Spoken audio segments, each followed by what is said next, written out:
अस्सलामुअलैकुम। Learning academy के साथ मैं हूँ उम्मे हानी शेख और आज की इस वीडियो में जो टॉपिक्स हम लोग डिस्कस करने वाले हैं वो है कि साइकोलॉजी क्या है, हम साइकोलॉजी क्यों पढ़ते हैं, साइकोलॉजी के गोल्स क्या हैं और एक साइकोलॉजिस्ट और साइकाइट्रिस्ट में क्या फ़र्क होता है।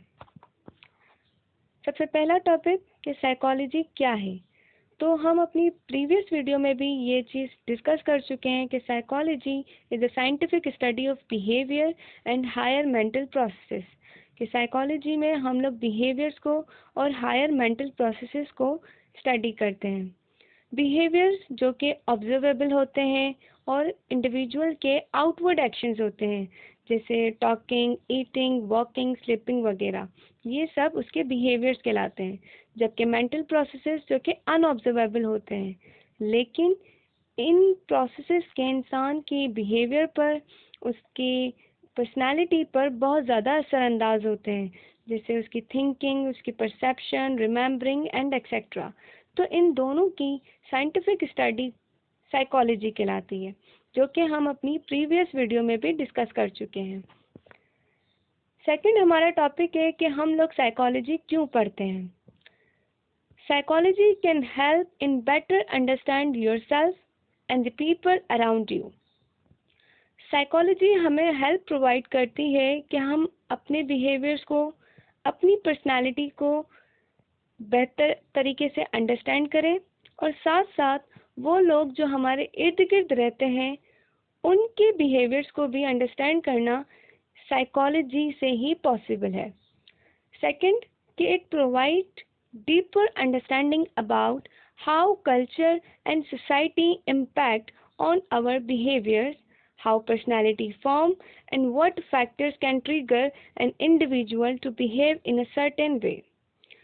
साइकोलॉजी से हमें ये अंडरस्टैंडिंग मिलती है कि किस तरह एक कल्चर या एक सोसाइटी हमारे बिहेवियर्स पे असरअंदाज होती है और उसी के इन्फ्लुएंस में हमारी पर्सनालिटी बनती है, और साइकोलॉजी ही हमें ये बताती है कि वो कौन से फैक्टर्स हैं जो इंडिविजुअल को ट्रिगर करते हैं कि वो मुख्तलिफ सेटिंग्स में मुख्तलिफ तरीके के बिहेवियर शो करें।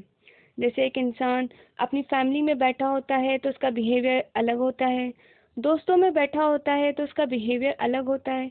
तो ये जो उसके बिहेवियर्स के बारे में इन डेप्थ अंडरस्टैंडिंग है, हमें सिर्फ साइकोलॉजी से ही मिल सकती है। थर्ड पॉइंट हमारा जो है कि साइकोलॉजी हमें इंडिविजुअल डिफरेंसेस के बारे में बताती है कि एक पर्सन दूसरे पर्सन से किस तरह मुख्तलिफ है, उसकी सोच, उसके नज़रियात, उसके ख़यालात क्यों मुख्तलिफ है। तो ये चीज़ हमें साइकोलॉजी ही बता सकती है। साइकोलॉजी से हम लोग decision making skills, problem solving abilities, learning abilities और मेमोरी इश्यूज़ को इम्प्रूव कर सकते हैं अगर हम लोग साइकोलॉजी में इन टॉपिक्स के बारे में इन डेप्थ अंडरस्टैंडिंग ले। तो साइकोलॉजी हमें बताती है कि एक ब्रेन और एक बॉडी किस तरह आपस में कनेक्टेड है, क्योंकि बहुत सारे एक्शंस, बहुत सारे बिहेवियर्स इंसान के ब्रेन कंट्रोल करता है।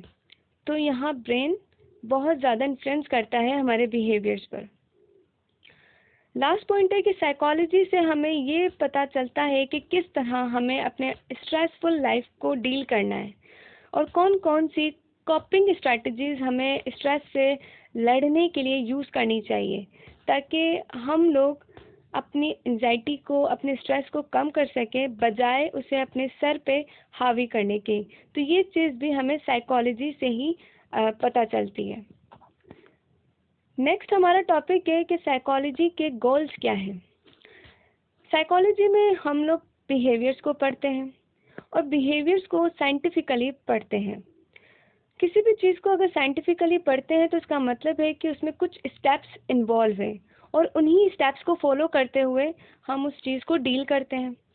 तो यहाँ साइकोलॉजी के 4 मेन स्टेप्स हैं या 4 मेन गोल्स होते हैं जिसको फॉलो करते हुए हम बिहेवियर्स को स्टडी करते हैं। हमारा पहला स्टेप है या पहला गोल है डिस्क्रिप्शन। इसमें हम लोग देखते हैं कि what is happening and what's wrong with him या विद हर, कि आखिर क्या हो रहा है या उसके साथ क्या मसला है।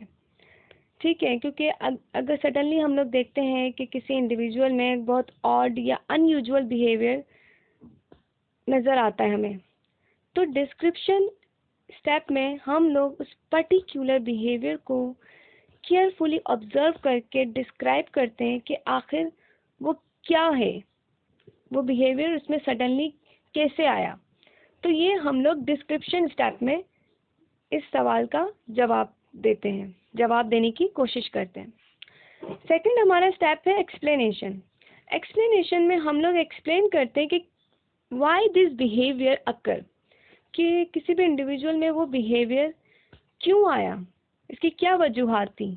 तो वो हम एक्सप्लेनेशन स्टेप में एक्सप्लेन करने की कोशिश करते हैं कि इसके पीछे क्या फैक्टर्स थे कि उसके अंदर इतना अजीब बिहेवियर सडनली शो हुआ। हमारा जब सेकंड स्टेप कंप्लीट हो जाता है तो थर्ड स्टेप में हम लोग आते हैं जो कि है प्रिडिक्शन। प्रिडिक्शन में हम लोग प्रिडिक्ट करते हैं कि क्या ये बिहेवियर दोबारा फ्यूचर में भी उसको जाहिर कर सकता है वो बंदा। और तो यहाँ हमारा काम होता है प्रिडिक्शन करना कि क्या उसके फ्यूचर लाइफ में ये बिहेवियर दोबारा शो हो सकता है, जो कि हम अपने तीसरे स्टेप में करते हैं। चौथा स्टेप है हमारा कंट्रोल स्टेप। कंट्रोल स्टेप में हम लोग उस बिहेवियर को मॉडिफाई और इम्प्रूव करने की कोशिश करते हैं। अगरचे हमें लगता है कि वो अगर कंसिस्टेंटली बिहेवियर उसके अंदर मौजूद रहा तो वो उसकी नॉर्मल फंक्शनिंग में इंटरफेयर कर सकता है, तो फिर हमारा यहाँ काम होता है कि उसके बिहेवियर को मॉडिफाई किया जाए और इम्प्रूव करने की कोशिश की जाए। तो साइकोलॉजी के ये 4 मेन गोल्स हैं जिसको फॉलो करते हुए हम लोग किसी भी बिहेवियर को डील करते हैं। और यहाँ आप ये पिक्चर भी देख सकते हैं कि किस तरह हम फर्स्ट स्टेप होता है डिस्क्राइब, जिसमें हम लोग देखते हैं कि उसके साथ मसला क्या है। सेकंड में जब हमें मसला मिल जाता है तो सेकंड स्टेप एक्सप्लेनेशन में हम उसके साथ 1-on-1 डिस्कशन रखते हैं और वो खुद बताता है कि उसके साथ मसला क्या है, क्यों है, कब से है और क्या वजूहात है उस मसले की या उस बिहेवियर की।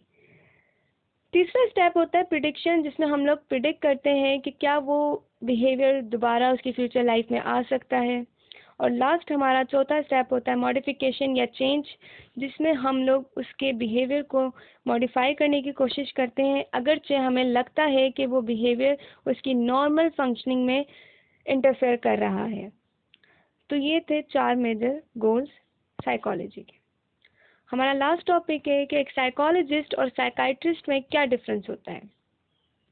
एक साइकोलॉजिस्ट जो होता है या तो उसके पास साइकोलॉजी में बैचलर्स की डिग्री होती है, मास्टर्स की डिग्री होती है, एमफिल या पीएचडी की डिग्री मौजूद होती है, जबकि साइकाइट्रिस्ट के पास एक प्रॉपर मेडिकल डिग्री मौजूद होती है, specially in the field of clinical psychiatry. Psychologist medical doctors नहीं होते, जबकि साइकाइट्रिस्ट मेडिकल डॉक्टर्स होते हैं। साइकोलॉजिस्ट को लीगली अलाउ नहीं है कि वो पेशेंट्स को मेडिसिन दें, जबकि साइकाइट्रिस्ट मेडिसिन दे सकते हैं पेशेंट्स को। साइकोलॉजिस्ट कहा जाता है कि जनरली साइकोलॉजिस्ट जो है काउंसलिंग सेशंस, थेरेपी सेशंस में बहुत अच्छे से परफॉर्म कर सकते हैं, क्योंकि वो यहाँ बहुत ज़्यादा कॉम्पिटेंट और ट्रेंडफुल होते हैं, जबकि psychiatrist they are not very much better than psychologist, especially in counseling and therapy session, लेकिन लीगली अलाउ है, अगर वो देना चाहे तो थेरेपीज और काउंसलिंग प्रोवाइड कर सकते हैं। साइकोलॉजिस्ट जो है बहुत सारे एरियाज़ में काम कर सकते हैं, जैसे hospital settings, educational settings, industries और डिफरेंट ऑर्गेनाइजेशंस में ये अपने काम कर सकते हैं। काउंसलिंग प्रोवाइड कर सकते हैं, वहाँ पे थेरेपीज प्रोवाइड कर सकते हैं मुख्तलिफ जगहों पर, जबकि साइकाइट्रिस्ट सिर्फ हॉस्पिटल सेटिंग्स में ही काम करते हैं। हमारा आज का ये टॉपिक और वीडियो यहीं तक ख़त्म होती है। इंशाल्लाह एक और नेक्स्ट टॉपिक के साथ नई वीडियो में हम आपसे फिर मिलेंगे। तब तक के लिए अल्लाह हाफिज़ नासिर।